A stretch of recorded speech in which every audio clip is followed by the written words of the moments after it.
Assalamualaikum warahmatullahi wabarakatuh. Perkenankan, kami dari kelompok 4 yang terdiri dari saya, Akmal Syarifuddin Zaidan, dan kedua teman saya, yaitu Nadia Alfida Yahya dan Nurdiana Kholidah.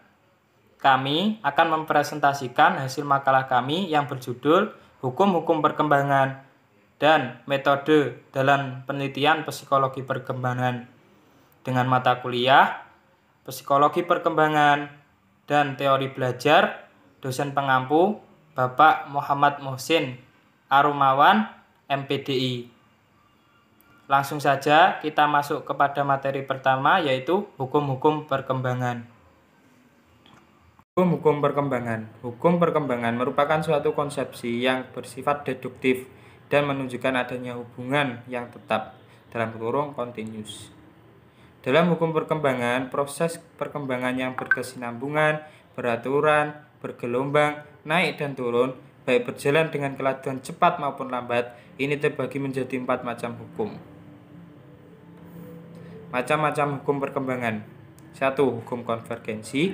2. Hukum masa peka. Yang ketiga, hukum rekapitulasi. Yang keempat, hukum irama. 1. Hukum konvergensi.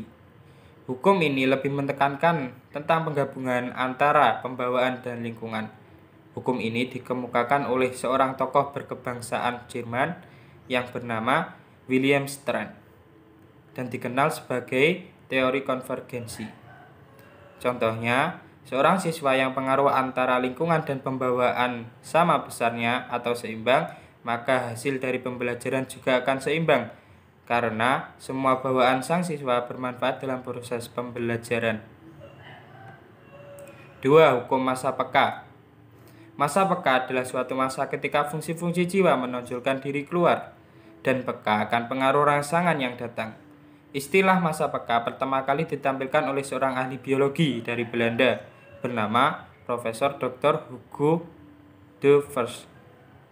Masa peka merupakan masa pertumbuhan ketika suatu fungsi jiwa mudah sekali dipengaruhi dan dikembangkan. Contohnya, masa peka untuk berjalan bagi seorang anak itu pada awal tahun kedua dan untuk berbicara sekitar akhir tahun pertama. Yang ketiga, hukum rekapitulasi. Hukum rekapitulasi ini pertama kali dikemukakan oleh Haeckel yang berasal dari Jerman, yang dalam laporan biologinya disebut hukum biogenetis.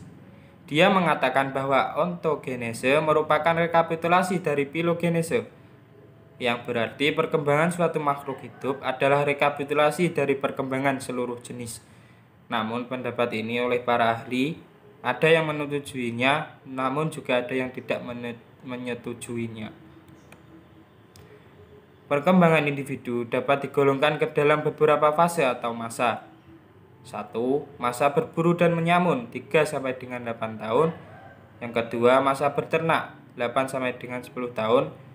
Yang ketiga, masa bertani atau bercocok tanam 10 sampai dengan 12 tahun. Yang keempat, masa berdagang 12 sampai dengan 14 tahun.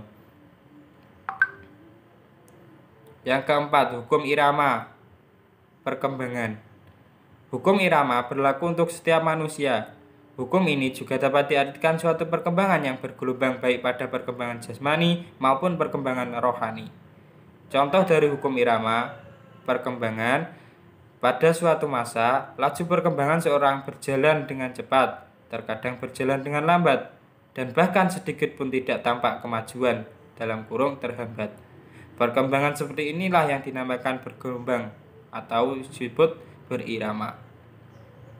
Dalam peralihan perkembangan cepat atau lambat ini, anak dapat dibedakan atas 3 golongan, yaitu anak yang tidak menunjukkan perkembangan yang cepat ataupun terhambat, melainkan perkembangannya berlangsung mendatar dan maju secara berangsur-angsur. Yang kedua, anak yang cepat sekali berkembang pada waktu kecilnya, tetapi sesudah besar kecepatan perkembangannya semakin berkurang, sehingga akhirnya berhenti. Yang ketiga, anak yang lambat laju perkembangannya pada waktu kecil, tetapi semakin besar, semakin bertambah cepat kemajuannya. Sekian dari saya, selanjutnya akan dilanjutkan oleh teman saya. Kemudian, metode penelitian dalam psikologi perkembangan merupakan usaha untuk mempelajari tingkah laku manusia. Di dalam psikologi tersendiri menggunakan beberapa metode untuk menyelidiki terhadap suatu objeknya. Adapun objek dalam psikologi adalah penghayatan dan pembuatan manusia. Jiwa bukanlah suatu benda yang mati, tetapi sesuatu yang dinamis, selalu berubah untuk maju menuju kesempurnaannya. Metode penelitian ini dimaksudkan untuk memberikan pengertian bagaimana para psikologi perkembangan melakukan tugas mereka dalam mendapatkan lebih banyak perkembangan akan gejala perkembangan serta bagaimana cara mengatasi hambatan dalam proses perkembangan anak. Macam-macam metode penelitian dalam psikologi perkembangan. Yang pertama, metode cross-seksional, yang kedua metode cross-kultural, kemudian metode observasi, keempat metode eksperimen, yang kelima metode klinis, yang keenam metode tes, yang ketujuh metode kuesioner. Yang pertama, metode cross-seksional, yaitu metode yang secara spesifik meneliti pada tingkatan atau kelompok umur yang berbeda-beda. Contoh, penelitian pada anak di usia 3 tahun sampai 6 tahun. Kita tidak perlu menunggu satu subjek atau anak tersebut selama 1 tahun. Cukup meneliti subjek dengan usia 3, 4, 5, dan 6 tahun sehingga ada 4 usia kelompok subjek penyelidikan dalam waktu yang sama. Yang kedua yaitu metode cross-kultur. Metode ini dikenal dengan metode lintas budaya. Di dalam metode ini menggunakan pendekatan dengan mempertimbangkan faktor-faktor lingkungan budaya yang bisa saja berpengaruh pada perkembangan anak-anak. Penelitian ini dilakukan untuk mengetahui tentang seberapa besar pengaruh dari beberapa faktor-faktor, yaitu ekonomi, sosial, pola asuh, dan gaya hidup, dan juga perkembangan kognitifnya. Yang ketiga yaitu metode observasi.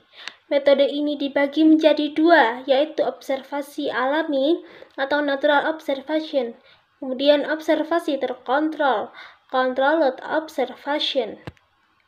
Observasi alami. Observasi ini adalah yang pencatatan datanya mengenai tingkah laku yang terjadi sehari-hari secara alamiah.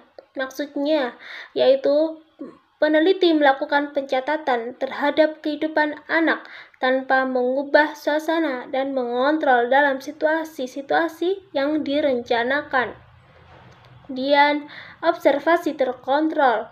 Observasi ini merupakan observasi yang dilakukan di mana lingkungan anak tersebut diubah sedemikian rupa sesuai dengan tujuan peneliti, sehingga di dalamnya akan timbul beberapa reaksi tingkah laku pada anak.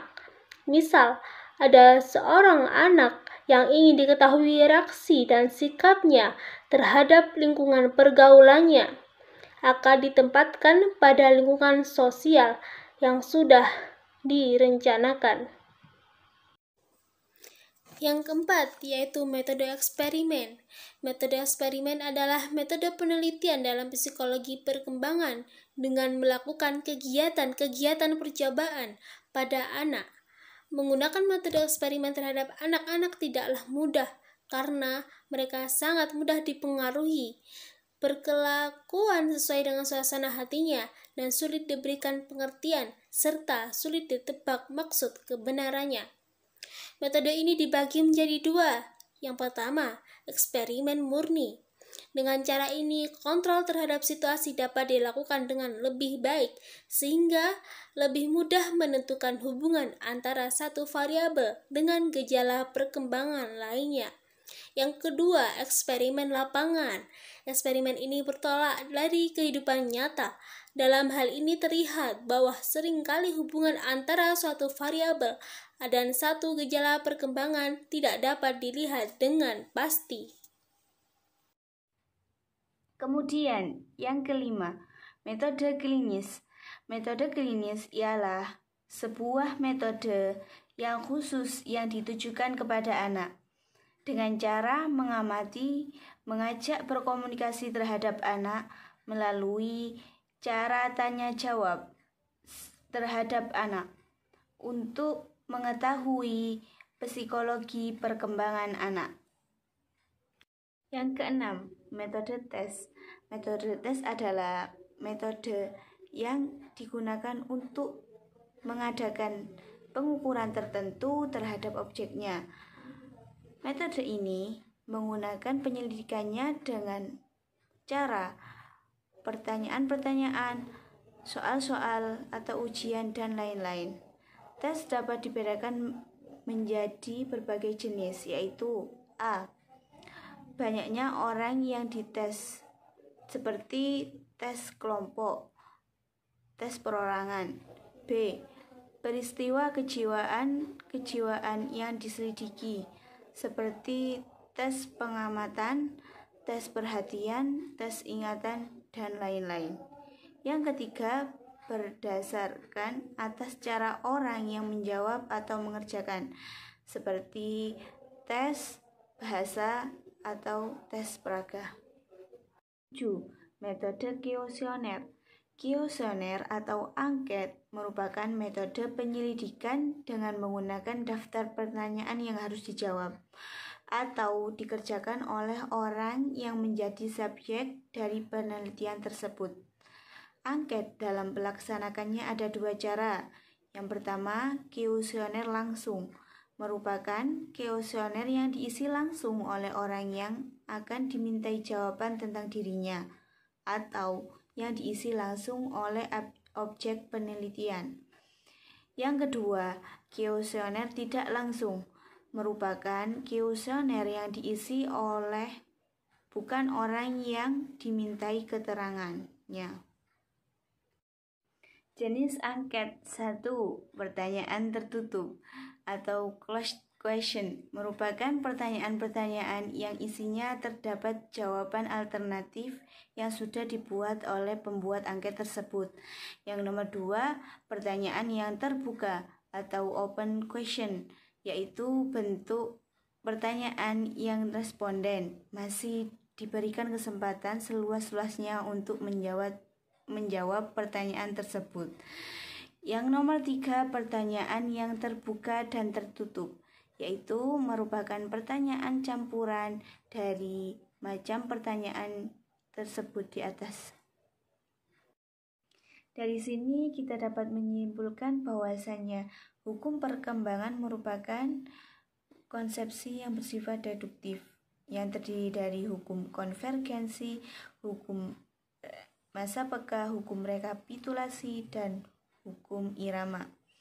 Metode penelitian adalah langkah ilmiah untuk mendapatkan data dengan tujuan dan kegunaan tertentu.